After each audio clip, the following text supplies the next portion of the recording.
ឃើញកាលកូននៅតូចវ័យខ្ចីម្ដាយថ្នមបំពេបីបងរក្សាព្រៀនប្រដៅកូនមិនឲ្យល្ងងខ្លៅទោះក្រយ៉ាងណាពុះពៀខំប្រឹងហាលថ្ងៃហាលភ្លៀងលំបាកយ៉ាងណាម៉ែមិនដែលថាមិនដែលរកប្រាក់ឲ្យរៀនគត់គង់គ្រួសារក្ដីសង្ឃឹម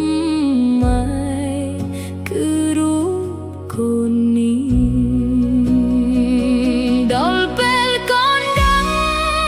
កូនបានសន្យា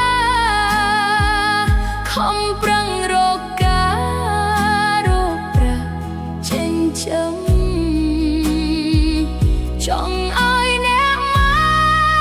បានស្រណុកកាយតបគុណមាសម្ដាយឲ្យគង់ណាត់កូនធំ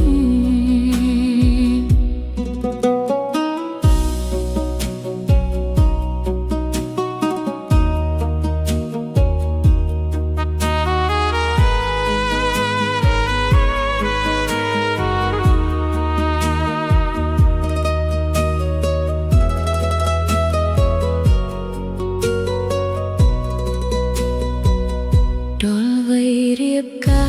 រឃ្លាតមកស្រុកគេ